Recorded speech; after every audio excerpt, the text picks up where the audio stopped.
What's up, everybody? This is Q10 with the One Flame Podcast. Stay tuned.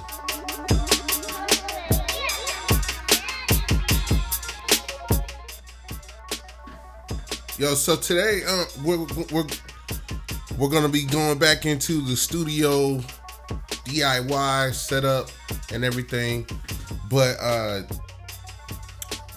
wanted to take a few minutes to get into just the whole podcasting thing. This has been interesting. Starting your own podcast, getting the momentum going and everything like that. It's been a fun experience. It's been an interesting experience so far. I appreciate the love that I've been getting from everybody that has checked into it, and even the people that's been hitting it up on the YouTube, catching the podcast on the YouTube. So thank you guys, and keep plugging in. One thing that is going to be happening for sure is I'm going to be moving away from the DIY studio. I know we started out with that and it's real technical, but I definitely want to get into some other aspects of things that I'm interested in and that you guys are interested in, and just have a real talk session when it comes to just moving forward, entrepreneurship, pop culture, music, all that kind of stuff. And everything just what One Flame kind of encompasses, and just what the road has been with One Flame. I would love to tell the story of how this thing has been growing and progressing. And on another note, how let me for those of you guys out there that don't know how Indiana works as far as the weather,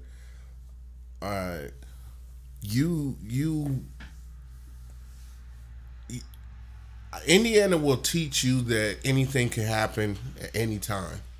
I'm just gonna say that right there. Indiana will teach you that one day it could be really beautiful outside and nice, and then the next day it can literally be snowing. And that is what's happening today. The weekend I had was bittersweet. We went to a funeral of a friend, very close friends, and their father passed away, kind of a cornerstone to their family, and definitely had a role in my upbringing and everything like that. But it was a beautiful weekend to celebrate the life of this individual. The weather was like beautiful. It was like spring in full swing, and I was loving it. Everybody was. It was like the perfect weekend to have family and friends come to town, go back home, and enjoy one another in that sense. So it was like the perfect weekend. It felt like summer was about to hit. Felt like everything was like nothing could go wrong, you know. And then here comes Sunday and Monday. We got snow outside, literal snow outside, y'all. So I guess the lesson in that is just take the blessings when they come, I guess, because this is crazy. It's snowing outside, and you know, that's Indiana. For those that don't know, like I said, that's Indiana. Well, today, like I don't know. I'm pretty sure I'm gonna be throwing this as the next episode. I have a couple things that I've done so far to kind of break the monotony of talking about the studio stuff, but I wanted to continue that because I did get a response from from some people that want to know, like, what do I build? How do I do this thing? So my plan is, excuse me, to highlight another piece of gear, equipment, and the reason why I got it, and then I'll probably do one more episode about the DIY studio thing, where it's gonna be kind of technical and kind of just get broad stroke the rest of the gear that I have, because like I said, I don't want to pigeonhole myself, and I got a lot of other things I want to talk about, and so I will. So if you have questions, if you have things that specifically you want me to highlight on as you go and listen to these things, and you want me to kind of expound on that piece of equipment, that gear, or why do I do that, use that, why do I think that way about this piece of equipment, that kind of thing, and why is that in my studio, I'll be more than happy to share with you about those things. We can talk gear all day. We can talk gear. I can go. We can run that. So I would love to do that with those that want to do that. So let's get into it. Today we're gonna be diving into my Universal Audio equipment. For those that's in the studio world, this is not going to be nothing groundbreaking as far as that goes. A lot of us know what the power of Universal Audio interfaces, analog equipment. This is just my perspective of it and everything. Universal Audio, my goodness. I when and let me go back again. So let me go back to the last couple podcast episodes where I was talking about thinking, scaling up, thinking how could I get the best or something close to it and build onto it. Native Instruments was my first thought. What they were doing was incredible with coming up with their own gear, the actual gear to go with their software, instruments and things like that. And then there was the opposite thing happening with Universal Audio. Universal Audio is known for their analog gear. And so then they were going digital, which I thought was like really cool. I was like, what? So I went to Full Sail. For those that don't know, went to Full Sail, and one thing Full Sail's really good at doing is razzle dazzle. You'll do the tour, and it'll floor you. If you've never been into a recording studio before, if you're like me, who grew up in a small town in the hood, and the most that you got to see on the technical sense as far as music and audio and everything was like a karaoke machine and everything, like walking into Full Sail is like walking into a space station. And so like that's what happened with me, man. Like I came out of there like I the lady that was giving the tour, I always tell this in my stories, the lady that was giving the tour, she saw me, like I was over there, like my mouth was like dropped. I was drooling all over the place, like trying to figure out like how can I get down? How can I be in here? Like what am I looking at? You know? And so Full Sail was my big stepping stone into realizing the power of analog equipment and what it is and what analog really is. Like for those out there that don't understand analog versus digital, analog is what we are used to. Digital is what we are becoming more accustomed to as far as sound output. More so now, digital. Most everybody now, like shoot, like to be honest, everybody there's now. Let me back that up. Now, most consumers only know digital audio, which is crazy. Because when music started really becoming a mainstream thing, where you're buying the vinyl records and like you're listening on the radio and all that kind of stuff, like when music really started becoming a serious industry, it was analog. Analog equipment, analog gear. It basically just means real, like the a continuous electrical signals of audio, like information. Like it's the natural way we hear. It's the natural way we hear any type of real world audio signal. That's what analog is.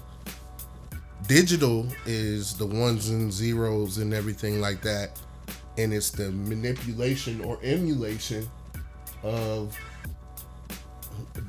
that thing. Like digital audio was really like is a newer thing. And back when I was starting to do my music, that was what back when I was starting to make beats and really getting into music and all that kind of stuff, we was discovering the power of MP3s. MP3s changed the game. It changed the game. Like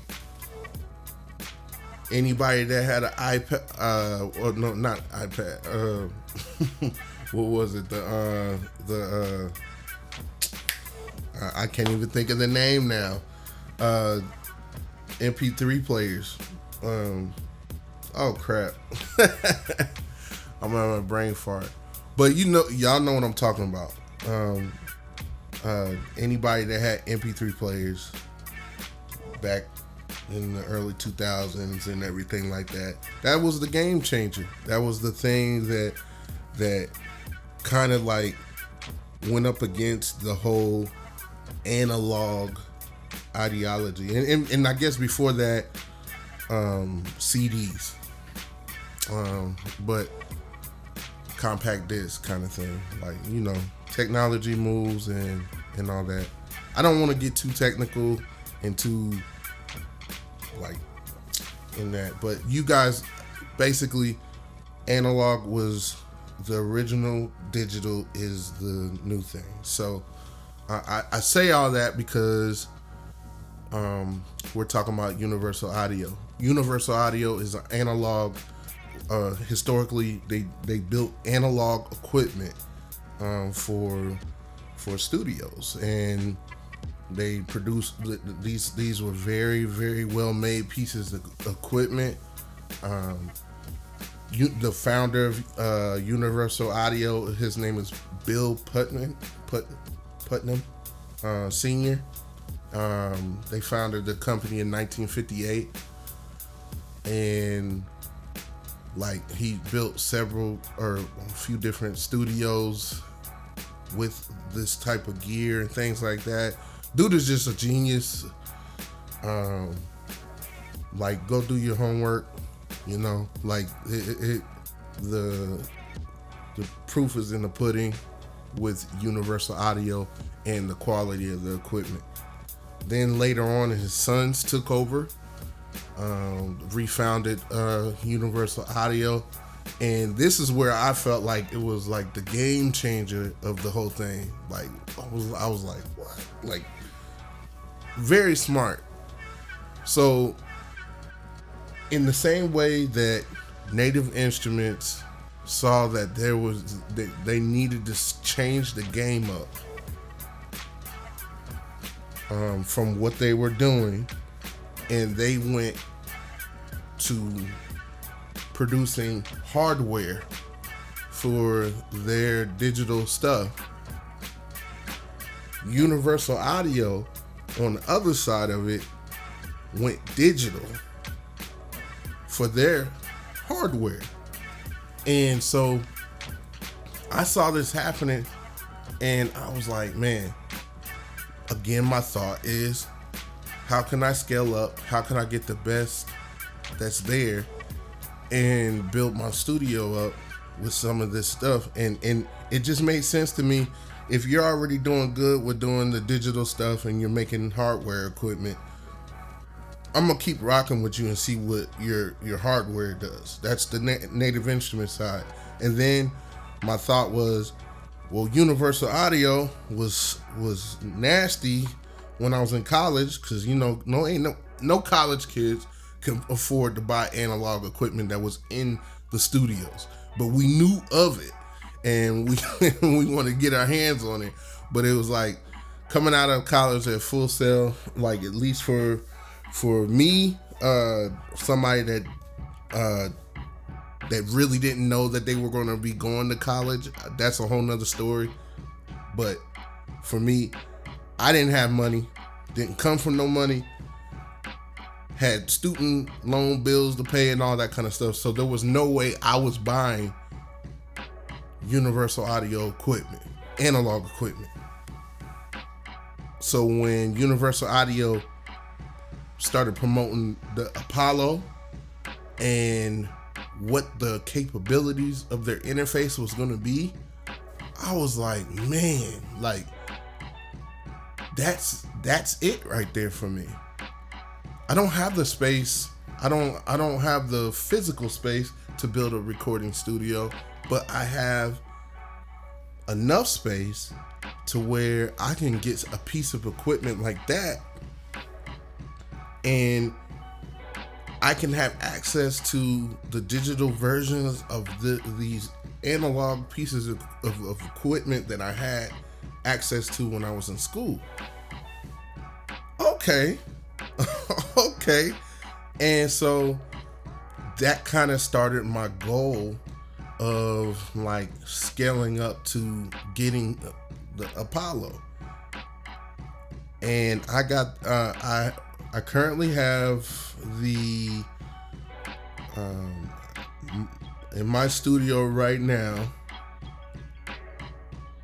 I have the I wrote it down because I didn't want to, like,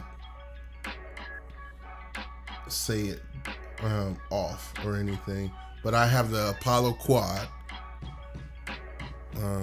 and then I have the UAD2 satellite TB3 Octo. That's the 8 DSP processing satellite unit that goes with it. And it took me a while to get to that point. Let me like, I know for those that are listening, they're like, well, that's not, for the ones that know, they're like, that's not starter equipment.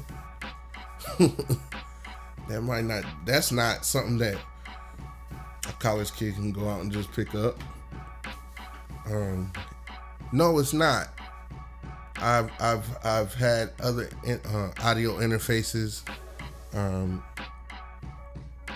and with me getting my gear and everything,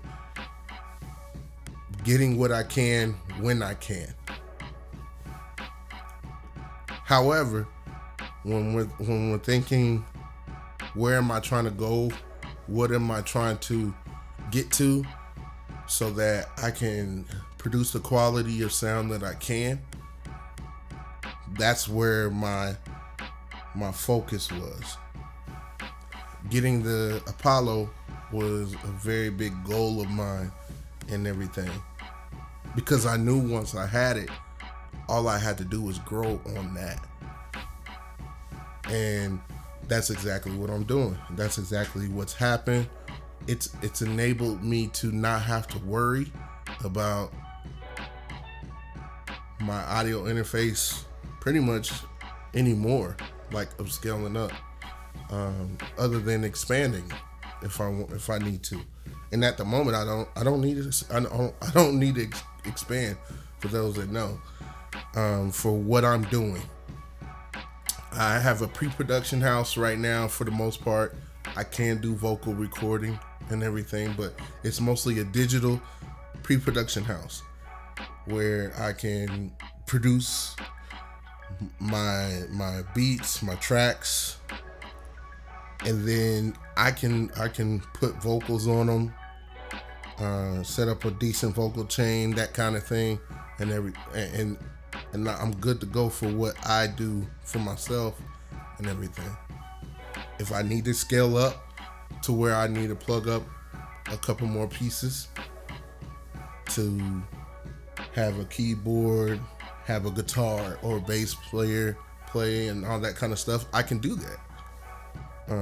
And so Universal Audio was my obvious, in my mind, ticket to do that. And to go back to why, again, it was because they were already building very, very successful pieces of analog equipment. And then their whole logic with being able to stick to the science of how those analog pieces work and then just transfer that into a digital space was pretty genius to me. That's probably the biggest sell point for me, was like, wow, the LA2A, they're just taking the science of the LA2A and making it so that I can use it in my small studio. And so that's why I went that route. There's other options out there. Especially today, there's things out there that can compete. However, I feel like Universal Audio has really solidified themselves in a place of dominance when it comes to audio interface capabilities and just their access to high-end analog equipment and plugins. It's to me it seems like a staple, and you guys can comment, let me know if I'm not if I'm not being as accurate as I can with it. But for the most part, I see it in a lot of big studios. I see it in small studios, and for anybody that's trying to get started, that has somewhat of a budget, that if you needed to buy some key pieces, computer, audio interface, and the production, something to produce beats, if that's what you're trying to do, like I would say get you a strong computer, whether it be a Mac or you trying to build a PC or a Windows based PC. Hello?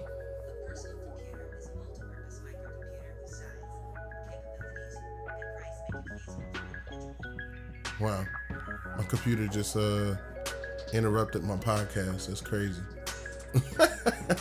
But it's still recording. Thanks. Well, I'm not gonna say its name because I'll mess around and pop up again. But anyway, that's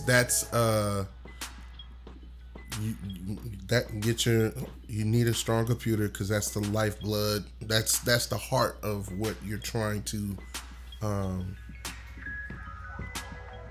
That's where you're gonna be the most limited and the most unlimited.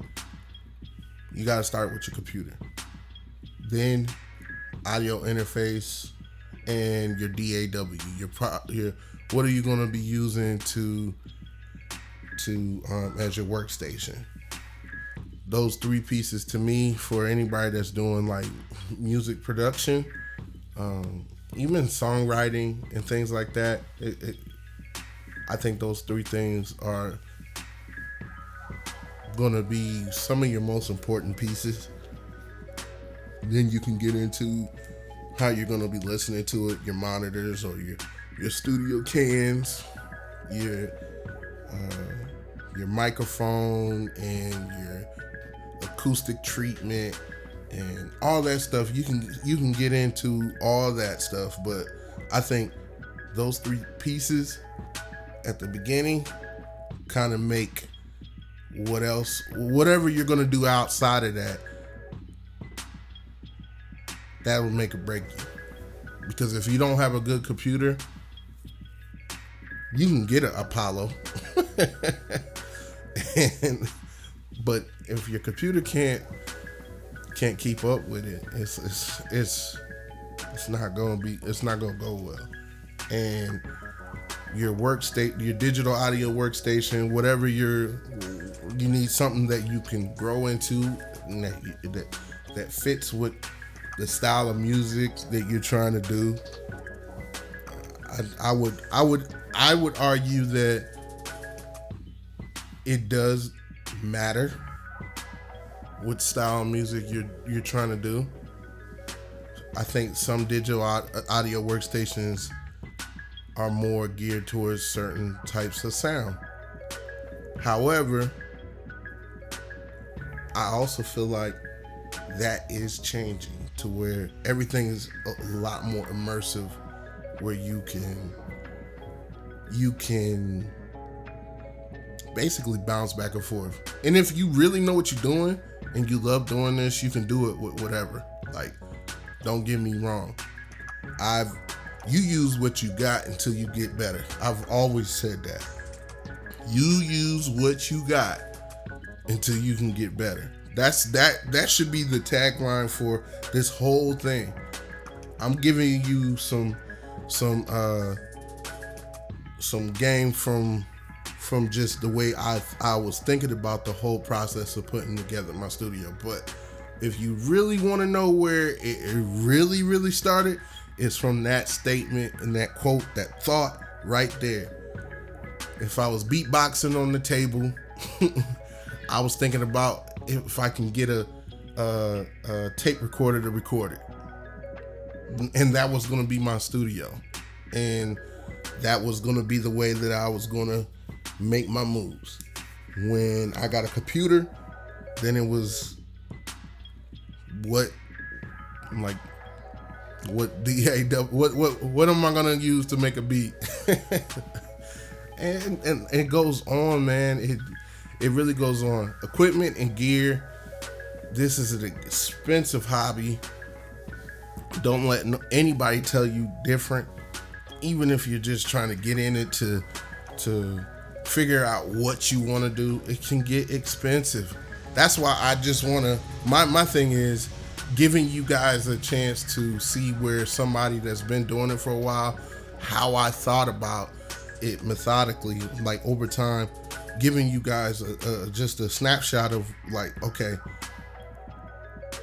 now that I've done it a few times, built this setup a few times, what is my thought process now with buying equipment? So that in a nutshell is what this whole thing is about.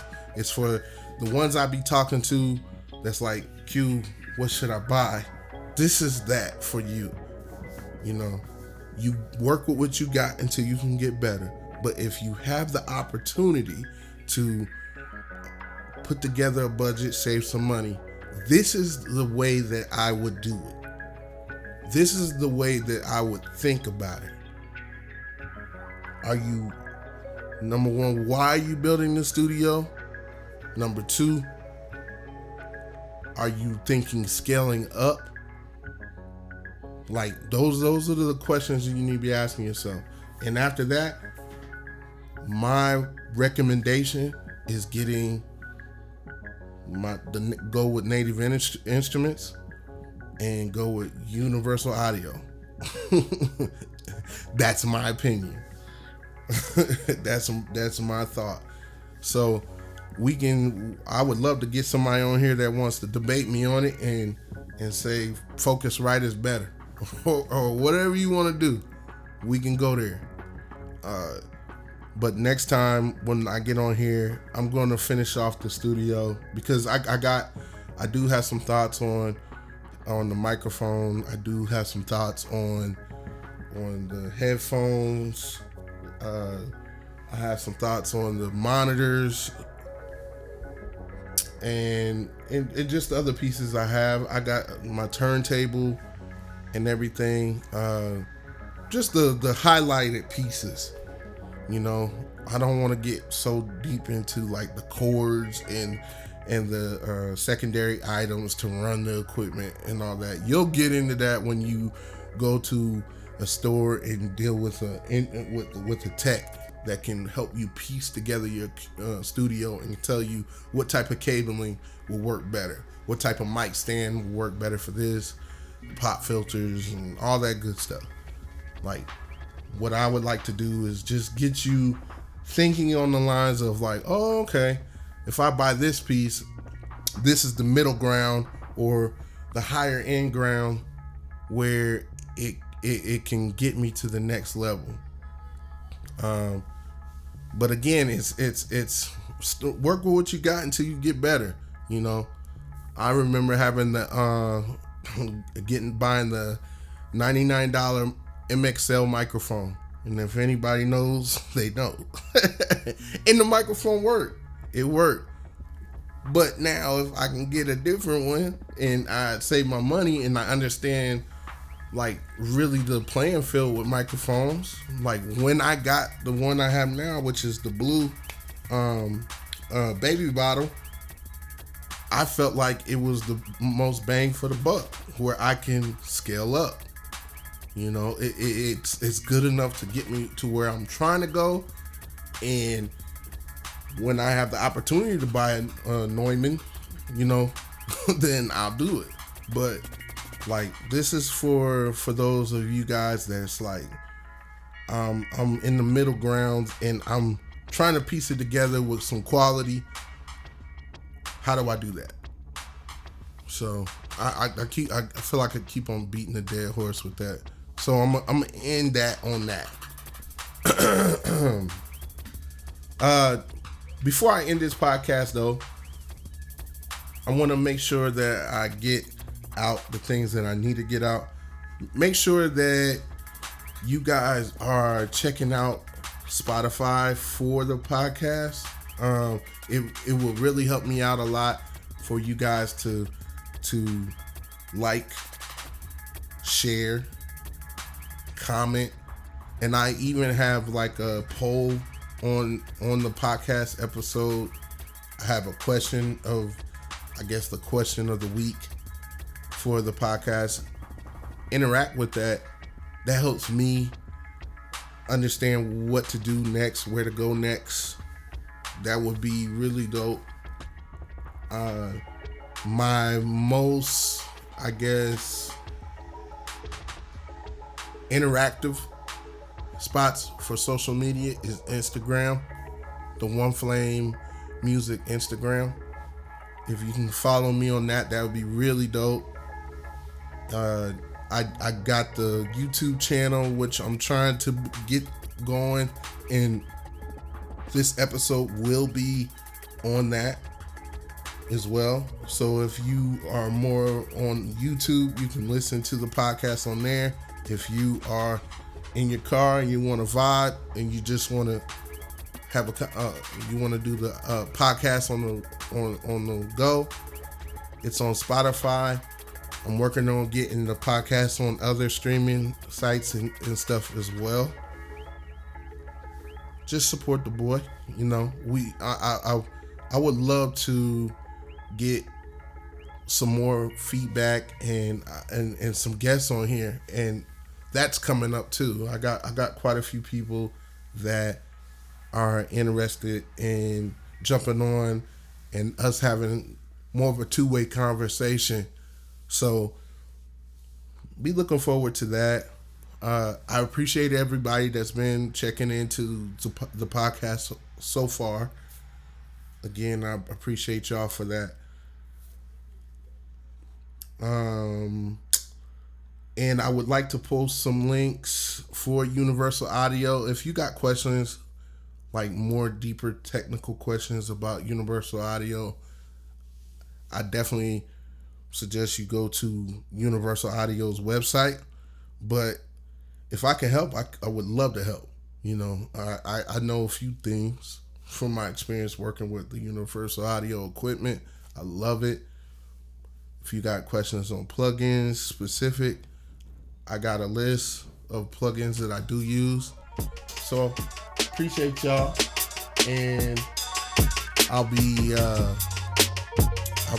getting at y'all later on. All right, peace.